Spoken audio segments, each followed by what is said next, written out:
اگر آپ کو میری یہ ویڈیو پسند آئے تو like comment and share subscribe کرنا مت بھولیے۔ السلام علیکم معزز ناظرین، جیسا کہ آپ لوگ جانتے ہیں ہم پڑھ رہے ہیں سیرت نبوی صلی اللہ علیہ وآلہ وسلم، لیکن شروع کرنے سے پہلے میری آپ سب سے گزارش ہے کہ ایک دفعہ نبی کریم صلی اللہ علیہ وآلہ وسلم پر درود شریف پڑھ دیں، اور اس کے بعد جہاں بھی نبی کریم صلی اللہ علیہ وآلہ وسلم کا نام مبارک آئے وہاں پر درود شریف ضرور پڑھیں، اور اگر آپ درود شریف نہیں پڑھ سکتے تو کم از کم صلی اللہ علیہ وآلہ وسلم ضرور کہیں۔ تو چلیں شروع کرتے ہیں۔ اس کا باب نمبر 88 ہے، جس کا نام ہے رحمت عالم صلی اللہ علیہ وآلہ وسلم کے چند معجزات۔ سفر کے دوران ایک مقام پر پانی ختم ہو گیا۔ صحابہ رضی اللہ تعالیٰ عنہ حضور اکرم صلی اللہ علیہ وسلم کے پاس آئے۔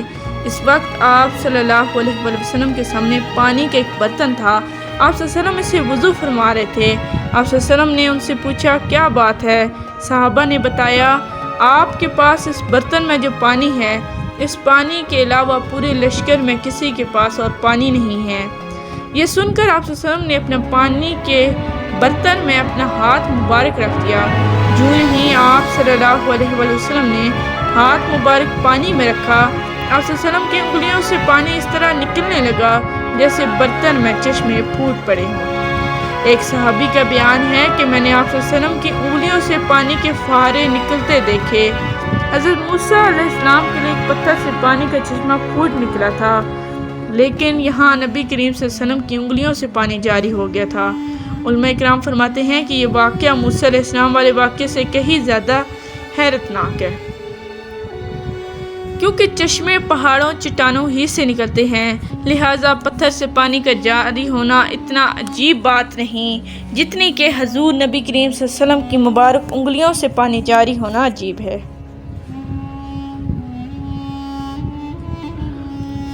حضرت جابر رضی اللہ تعالیٰ عنہ کہتے ہیں جو نہیں یہ پانی کا چشمہ پھوٹا ہم سب پینے لگے، ہم نے پیا بھی اور اس پانی سے وضو بھی کیا اور اپنے برتن بھی بھرے۔ اگر ہم اس وقت 1 لاکھ بھی ہوتے تو بھی پانی ہمارے لیے کافی ہو جاتا، جبکہ اس وقت ہماری تعداد 1400 تھی۔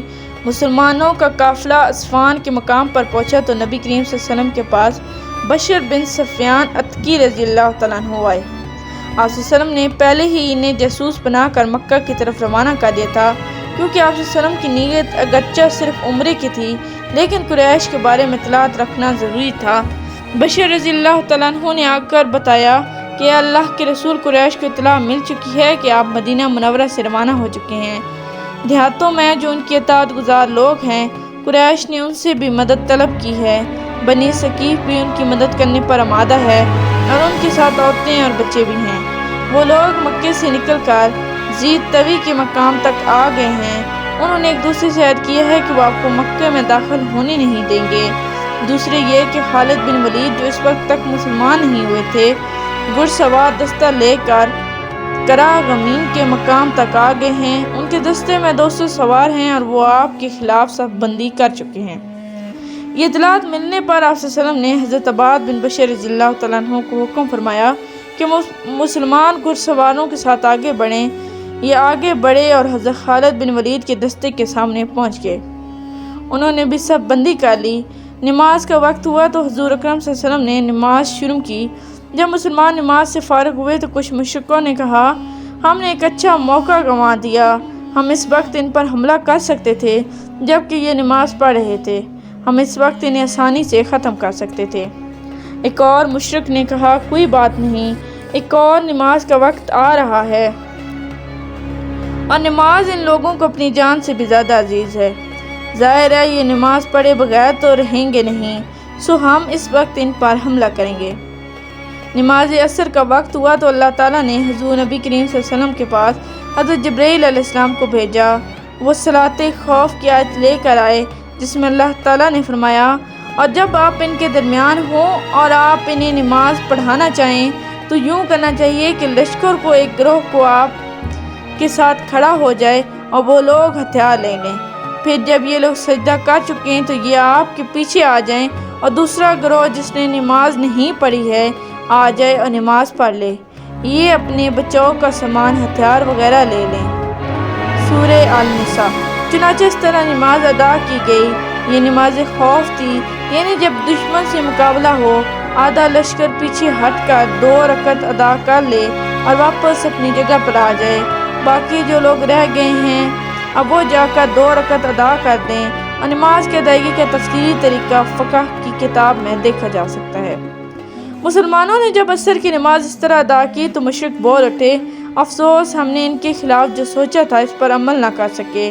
ادھر حضور اقدس صلی اللہ علیہ وسلم کو اطلاع ملی کہ قریشی مکہ آپ کو بیت اللہ کی زیارت سے روکنے کا فیصلہ کر چکے ہیں، تو آپ صلی اللہ علیہ وسلم نے صحابہ کرام رضی اللہ تعالیٰ عنہ سے اس بارے میں مشورہ کیا اور ان سے فرمایا، لوگوں مجھے مشورہ دو، کیا تم یہ چاہتے ہو کہ ہم بیت اللہ کی زیارت کا فیصلہ کر لیں؟ جو بھی ہمیں اس سے روکے اس سے جنگ کریں۔ آپ صلی اللہ علیہ وسلم کی یہ بات سن کر حضرت ابوبکر صدیق رضی اللہ تعالیٰ عنہ نے کہا، اے اللہ کے رسول، آپ صرف بیت اللہ کی زیارت کا ارادہ فرما کر نکلے ہیں، آپ کا مقصد جنگ اور خون ریزی ہرگز نہیں، اس لیے آپ اسی ارادے کے ساتھ آگے بڑھتے رہیں، اگر کوئی ہمیں زیارت سے روکے گا تو اس سے جنگ کریں گے۔ حضرت مقداد رضی اللہ تعالیٰ عنہ نے کہا، اے اللہ کے رسول، ہم آپ سے وہ نہیں کہیں گے جو بنی اسرائیل نے موسیٰ علیہ السلام سے کہا تھا کہ تم اور تمہارا رب جا کر جنگ کرو، ہم تو یہاں بیٹھے ہیں۔ ہم تو آپ سے کہتے ہیں آپ اور آپ کا رب جنگ کریں، ہم بھی آپ کے ساتھ جنگ کریں گے، اور اے اللہ کے رسول، اللہ کی قسم اگر آپ ہمیں لے کر برکے غماد میں جانا چاہیں تو ہم آپ کے ساتھ ہیں، ہم میں سے ایک شخص بھی پس و پیش نہیں کرے گا۔ برکے غماد مدینہ منورہ سے بہت دور دراز کے ایک مقام کا نام ہے۔ ان دونوں حضرات کی رائے لینے کے بعد آپ صلی اللہ علیہ وسلم نے فرمایا، بس تو پھر اللہ کا نام لے کر آگے بڑھو۔ چنانچہ مسلمان آگے روانہ ہوئے، یہاں تک کہ حدیبیہ کے مقام پر پہنچے۔ اس جگہ نبی کریم صلی اللہ علیہ وسلم کی اونٹنی خود بخود بیٹھ گئی۔ لوگوں نے اٹھانا چاہا لیکن وہ نہ اٹھی۔ لوگوں نے کہا کسبی اڑ گئی ہے۔ حضور اکرم صلی اللہ علیہ وسلم نے یہ سن کر ارشاد فرمایا، یہ اڑی نہیں اور نہ اڑنے کی اس کی عادت ہے، بلکہ اسے ذات نے روک لیا ہے جس نے ابراہ کے لشکر کو مکہ میں داخل ہونے سے روک لیا تھا۔ مطلب یہ تھا کہ کسبی خود نہیں رکی، اللہ کے حکم سے رکی ہے۔ حضور اکرم صلی اللہ علیہ وسلم نے اس مقام پر قیام کا حکم فرمایا۔ اس پر صحابہ نے عرض کیا، اللہ کے رسول، یہاں پانی نہیں ہے۔ یہ سن کر حضور اکرم صلی اللہ علیہ وسلم نے اپنے ترکش سے ایک تیر نکال کر ناجیہ بن جندب رضی اللہ تعالیٰ عنہ کو دیا، جو آپ صلی اللہ علیہ وسلم کے قربانی کے جانور کے نگران تھے۔ حضور اقدس صلی اللہ علیہ وسلم نے حکم فرمایا کہ یہ تیر کسی گڑھے میں گاڑ دو۔ تیر ایک ایسے گڑھے میں گاڑ دیا گیا جس میں تھوڑا سا پانی موجود تھا۔